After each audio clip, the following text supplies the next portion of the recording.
مجھے سڑک کنارے ایک بچی ملی جو روئے جا رہی تھی۔ میں نے وجہ پوچھی تو بولی میری ماما بیمار ہیں اور اس نے 2 دن سے کچھ نہیں کھایا۔ اس کے پھٹے کپڑے دیکھ کر میرا دل پگھل گیا اور میں نے اس بچی کے لیے فروٹ لیا اور اس کے ساتھ اس کے گھر جانے لگا تو آس پاس کے لوگ کہنے لگے یہ بھی مرے گا۔ مجھے لوگوں کی بات سمجھ نہ آئی اور جیسے ہی میں اس بچی کے ساتھ گھر میں داخل ہوا تو میرے رونگٹے کھڑے ہو گئے۔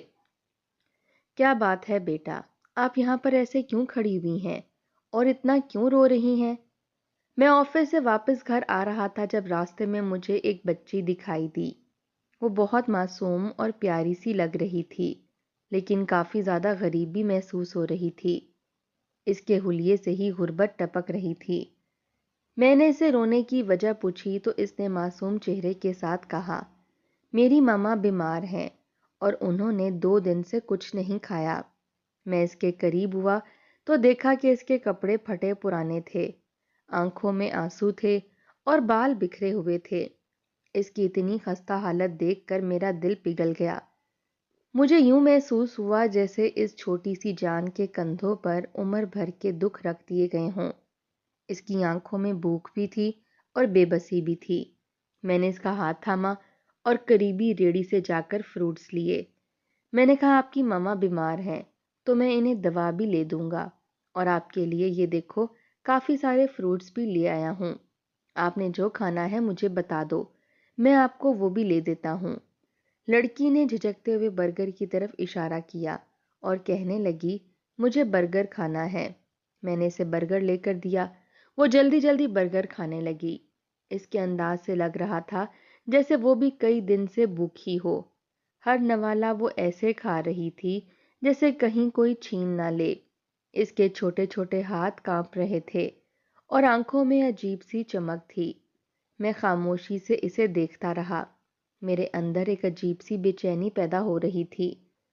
میں سوچ رہا تھا کہ شہر کی چمکتی سڑکوں پر کتنے لوگ روز گزرتے ہیں، لیکن شاید کسی کی نظر اس بچی پر نہ پڑی ہو۔ اس کے برگر کھانے اور میرے فروٹس خریدنے میں شام پڑ گئی تھی۔ آسمان پر ہلکی ہلکی سرخی پھیل رہی تھی اور پھر آہستہ آہستہ رات کا اندھیرا چاروں طرف اترنے لگا۔ بازار کی روشنیوں میں ایک عجیب سا شور تھا، مگر اس شور میں بھی مجھے اس بچی کی خاموشی نمایاں محسوس ہو رہی تھی۔ میں نے اسے پوچھا کہ آپ کا گھر کہاں ہے تو اس نے ایک کچی بستی کی طرف اشارہ کر دیا۔ میں نے اس سمت دیکھا تو وہاں اندھیرا زیادہ تھا اور راستے بھی سنسان دکھائی دے رہے تھے۔ دل میں ایک لمحے کے لیے ہچکچاہٹ آئی، مگر پھر میں نے سوچا کہ اس لڑکی کو اکیلے گھر بھیجنا مناسب نہیں۔ میں نے اسے کہا چلو میں آپ کو آپ کے گھر چھوڑاتا ہوں۔ میں نے اس کا ہاتھ تھاما تو وہ خاموشی سے میرے ساتھ چلنے لگی۔ اس کے قدم چھوٹے تھے لیکن وہ تیزی سے چل رہی تھی، جیسے اسے گھر پہچاننے کی جلدی ہو۔ ہم جیسے ہی کچی آبادی کی طرف بڑھے تو کچھ لوگوں نے مجھے روکنے کی کوشش کی۔ وہ کہنے لگے پاگل ہو گئے ہو، اس طرف مت جاؤ، تمہیں معلوم نہیں یہاں کیا کیا واقعات ہوتے رہے ہیں۔ میں نے حیرانی سے ان کی طرف دیکھا اور کہا مجھے معلوم تو نہیں ہے، لیکن پھر تو میرا اس لڑکی کو گھر چھوڑ کر آنا اور بھی ضروری ہے، کیونکہ اگر یہاں کچھ مشکوک واقعات ہوتے رہے ہیں تو اس بچی کی جان بھی خطرے میں ہے۔ میری بات سن کر لوگوں نے مجھے مزید سمجھانے کی کوشش کی۔ ان کے چہروں پر خوف بھی تھا اور عجیب سی پریشانی بھی۔ کوئی کہتا واپس چلے جاؤ تو کوئی آہستہ آواز میں کچھ اور بتانے کی کوشش کرتا، مگر میں نے کسی کی بات پوری طرح نہیں سنی۔ میں ہمیشہ وہی کیا کرتا تھا جو میرا دل کہتا تھا۔ میرے اندر انسانیت کوٹ کوٹ کر بھری ہوئی تھی اور میں کسی کو تکلیف میں نہیں دیکھ سکتا تھا۔ میں نے اس بچی کی طرف دیکھا تو وہ میری انگلی مضبوطی سے پکڑے ہوئے تھی، جیسے اسے مجھ پر یقین ہو گیا ہو۔ لوگ پیچھے سے کہنے لگے یہ بھی مرے گا جیسے پہلے لوگ۔ ان کی یہ بات میرے کانوں میں گونجی، مگر میں نے اسے نظر انداز کر دیا، اگرچہ ان کے لہجے میں عجیب سی سنجیدگی اور ڈر چھپا ہوا تھا، لیکن میں نے خود کو سمجھایا کہ شاید وہ کسی وہم کا شکار ہے۔ ہم آگے بڑھنے لگے تو راستہ تنگ ہوتا گیا، گلیاں کچی تھیں اور جگہ جگہ پانی جمع تھا۔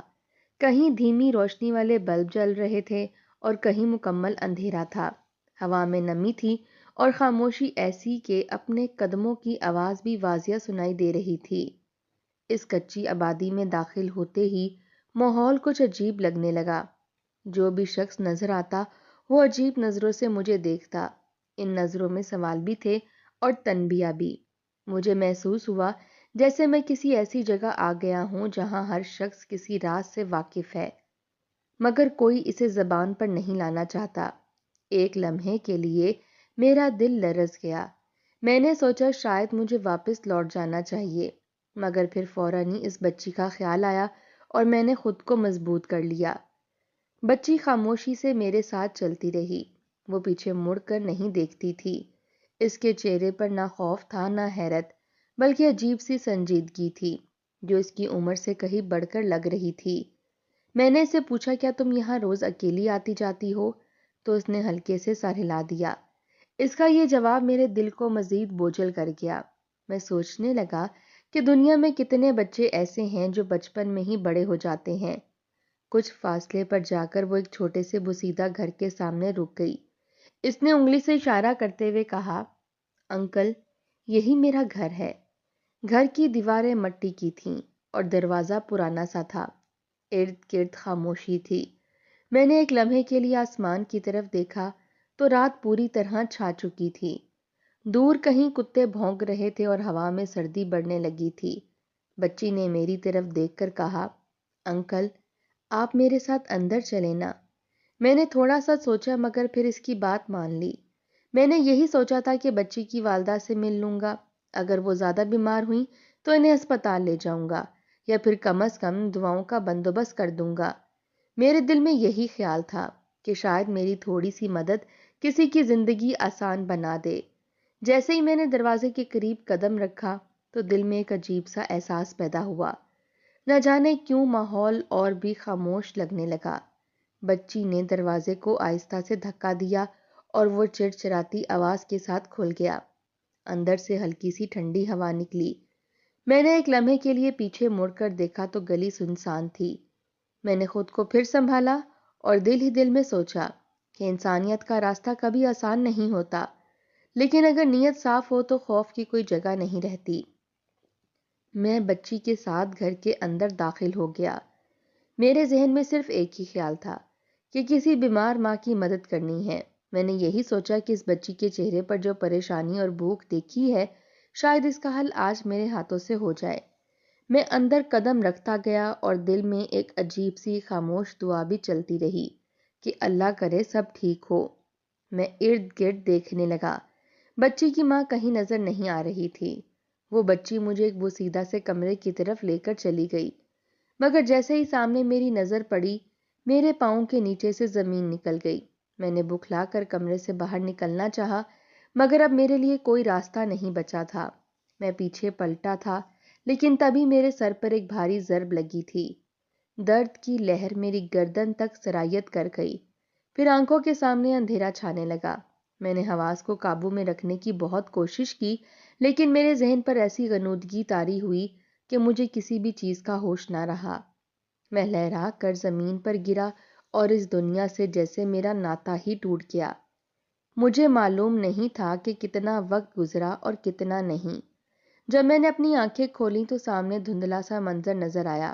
میں نے یاد کرنے کی کوشش کی کہ میرے ساتھ کیا ہوا تھا، مگر ذہن پر درد کی ایک ایسی لہر اٹھ رہی تھی کہ ہر سوچ بکھر جاتی تھی۔ خود کو ہسپتال کے کمرے میں دیکھ کر میں چونک گیا۔ ہاتھ اٹھا کر سر پر لگایا تو پٹی بندھی ہوئی محسوس ہوئی۔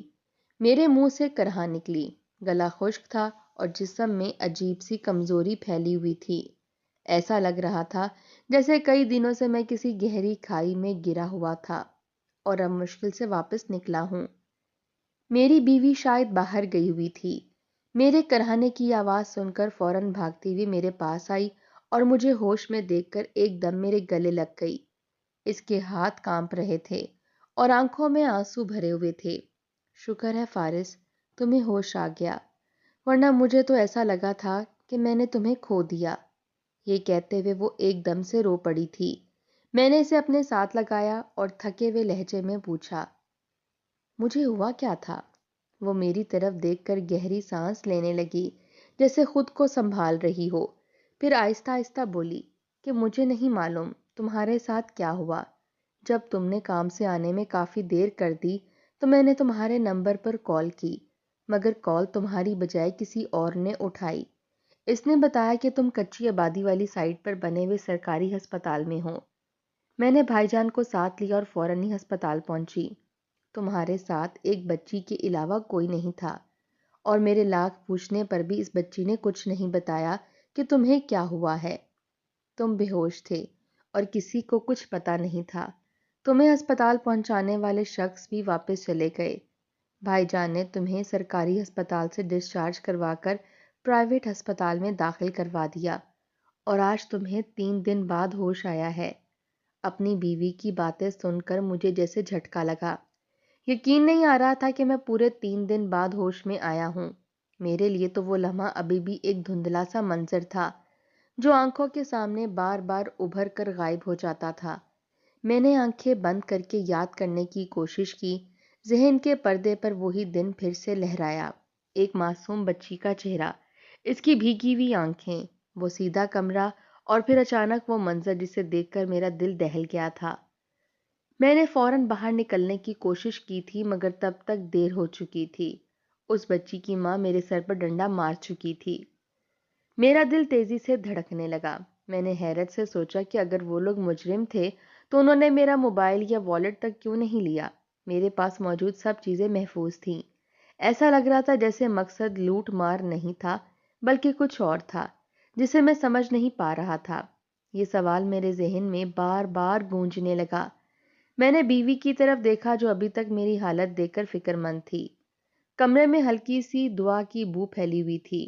مشین کی ہلکی آواز اور باہر آتے جاتے قدموں کی چاپ ایک عجیب سا سکوت پیدا کر رہی تھی۔ میرے سر میں بوجھ تھا۔ میں نے آہستہ سے اٹھنے کی کوشش کی تو چکر سا آیا، مگر دل میں ایک بے چینی تھی جو مجھے سکون سے بیٹھنے نہیں دے رہی تھی۔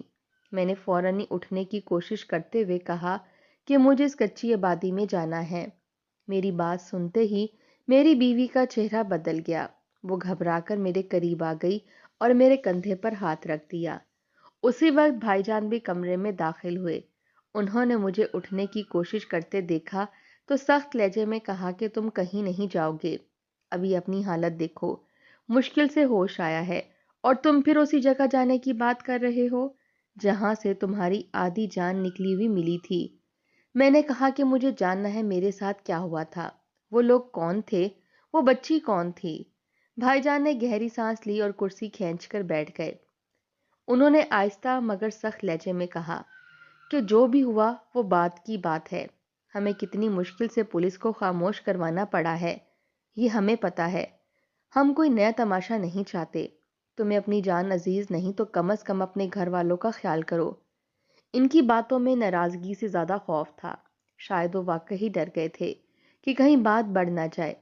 میری بیوی نے بھی نم آنکھوں سے میری طرف دیکھتے ہوئے کہا کہ 3 دن میں نے کیسے گزارے ہیں تمہیں اندازہ بھی نہیں۔ ہر لمحہ یہی لگتا تھا کہ کہیں تم واپس نہ آ سکو۔ اب جب تم ٹھیک ہو رہے ہو تو دوبارہ خود کو خطرے میں مت ڈالو۔ میں خاموش ہو گیا۔ دل میں بے شمار سوال تھے، مگر جسم کی کمزوری اور سب کے چہروں پر پھیلی پریشانی نے میری زبان روک دی۔ میں دوبارہ بستر سے ٹیک لگا کر بیٹھ گیا۔ کمرے کی سفید دیواریں مجھے خالی خالی سی لگنے لگی تھیں۔ ایسا محسوس ہو رہا تھا جیسے کوئی راز میرے سامنے کھڑا ہو، مگر میں اسے چھو بھی نہ سکتا ہوں۔ سر میں ہلکا سا درد دوبارہ ابھرنے لگا اور آنکھوں کے سامنے وہی معصوم بچی کا چہرہ گھوم گیا۔ میں نے ایک گہری سانس لی اور نظریں جھکا لیں۔ بیوی نے میرے ہاتھ پر اپنا ہاتھ رکھ دیا جیسے مجھے تسلی دے رہی ہو۔ بھائی جان خاموش بیٹھے رہے۔ کمرے میں کچھ دیر کے لیے صرف مشین کی آواز رہ گئی تھی۔ میرے اندر ایک عجیب سا طوفان چل رہا تھا، مگر میں جاننا چاہتا تھا کہ اس وقت بولنے سے کچھ حاصل نہیں ہوگا۔ شاید وقت کے ساتھ سب کچھ واضح ہو جائے، یا شاید یہ راز ہمیشہ راز ہی رہے، لیکن میں نے سوچ لیا تھا کہ اس بات کو ایسے ہی نہیں جانے دوں گا۔ اگلے دن مجھے ہسپتال سے ڈسچارج کر دیا گیا۔ میں گھر واپس آیا اور کچھ دنوں میں ٹھیک ہونے کے بعد دوبارہ بنا کسی کو بتائے اس کچی آبادی میں پہنچ گیا اور سیدھا جا کر اسی مکان کا دروازہ کھٹکھٹایا جہاں پر وہ چھوٹی بچی مجھے لے کر گئی تھی۔ دروازے پر دستک دیتے ہوئے میرے دل کی دھڑکن معمول سے کئی زیادہ تیز تھی۔ شام ڈھل رہی تھی اور کچی آبادی کی گلیاں ویسی ہی سنسان لگ رہی تھیں جیسی اس رات تھیں۔ کچھ لمحے تک خاموشی رہی، پھر دروازہ آہستہ سے چرچراتا ہوا کھلا۔ سامنے وہی چھوٹی بچی کھڑی تھی۔ اس کی آنکھوں میں حیرت بھی تھی اور پہچان کی ہلکی سی جھلک بھی۔ مجھے دیکھ کر وہ ایک قدم پیچھے ہٹی، جیسے کچھ سمجھنے کی کوشش کر رہی ہو۔ میرے ہونٹوں پر بے ساختہ مسکراہٹ آئی، مگر دل میں ایک انجانا خوف بھی جاگا کہ نہ جانے اس دروازے کے پیچھے آج کیا حقیقت چھپی ہو۔ میں ابھی کچھ بولنے ہی لگا تھا کہ اچانک اندر سے ایک درمیانی عمر کا شخص تیزی سے آیا اور اس نے بچی کا ہاتھ پکڑ کر نرمی سے پیچھے کر لیا۔ اس نے مجھے غور سے دیکھا، پھر آہستہ آواز میں بولا، آپ شاید وہی ہیں جو کچھ دن پہلے یہاں آئے تھے؟ میں نے ہاں میں سر ہلایا۔ اس کے چہرے پر افسوس سا ابھرا اور وہ بولا، بھائی، یہاں کھڑے رہنے سے بہتر ہے کہ آپ تھوڑا ایک طرف چلیں، میں آپ کو سب کچھ بتاتا ہوں۔ ہم گھر سے تھوڑا ہٹ کر کھڑے ہو گئے۔ بچی دروازے کے پاس خاموشی سے ہمیں دیکھ رہی تھی۔ اس شخص نے گہری سانس لی اور کہنا شروع کیا کہ اس گھر میں رہنے والی عورت پہلے ایسی نہیں تھی۔ اس کا شوہر 1 سال پہلے اچانک فوت ہو گیا تھا۔ شوہر کے مرنے کے بعد اس کے سسرال والوں نے اسے جائیداد سے نکال دیا اور در در کی ٹھوکریں کھانے پر مجبور کر دیا۔ وہ اپنی چھوٹی بیٹی کو لے کر یہاں آ بسی۔ شروع میں وہ خاموش اور شریف عورت تھی، مگر یہاں کے کچھ لوگ اسے تنگ کرتے رہے، کبھی دھمکیاں دیتے، کبھی مذاق اڑاتے۔ آہستہ آہستہ اس کی حالت بگڑتی گئی اور وہ ذہنی اذیت کا شکار ہو گئی۔ اب اس کا حال یہ ہے کہ اگر کوئی بھی اچانک گھر میں داخل ہو تو وہ گھبرا کر حملہ کر دیتی ہے۔ شاید اسی وجہ سے آپ کے ساتھ بھی وہ حادثہ پیش آیا۔ اس کی باتیں سن کر میرے جسم میں سنسنی دوڑ گئی۔ میرے ذہن میں اس رات کا منظر پھر سے تازہ ہو گیا۔ ایک لمحے کے لیے مجھے اس عورت پر غصہ آیا تھا، مگر اب دل میں صرف درد تھا۔ میں نے سوچا کہ ایک بے سہارا عورت جسے زندگی نے ہر طرف سے توڑ دیا ہو، وہ آخر کب تک خود کو سنبھال سکتی ہے؟ مجھے اپنے اوپر شرمندگی محسوس ہوئی کہ میں نے اس واقعے کو ایک راز سمجھا، جبکہ حقیقت ایک دردناک کہانی تھی۔ میں نے اس شخص سے پوچھا، کیا اس کا کوئی علاج نہیں کروایا گیا؟ وہ ہلکا سا ہنسا، جیسے یہ سوال اس نے کئی بار سنا ہو۔ بولا، یہاں کون کس کا علاج کرواتا ہے؟ لوگ تو بس باتیں کرتے ہیں اور ڈرتے رہتے ہیں۔ وہ عورت کسی سے مدد نہیں مانگتی اور نہ کسی پر یقین کرتی ہے، بس یہی بچی ہے جو اسے سنبھالے ہوئے ہے۔ میں کچھ لمحے خاموش رہا، پھر میں نے بچی کی طرف دیکھا جو اب بھی دروازے کے پاس کھڑی ہمیں غور سے دیکھ رہی تھی۔ اس کی آنکھوں میں وہی معصومیت تھی جو پہلی بار میں نے سڑک کنارے دیکھی تھی۔ میرے دل میں اچانک ایک فیصلہ پیدا ہوا۔ میں نے آہستہ سے کہا، اگر میں ان کی مدد کرنا چاہوں تو کیا وہ مان جائیں گی؟ اس شخص نے کندھے اچکائے اور بولا، کوشش کر کے دیکھ لیں، شاید اللہ نے آپ کو اسی کام کے لیے بھیجا ہو۔ اگلے چند دن میرے لیے آسان نہیں تھے۔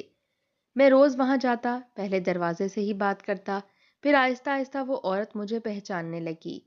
اسے یقین دلانے میں وقت لگا کہ میں اسے نقصان پہنچانے نہیں آیا۔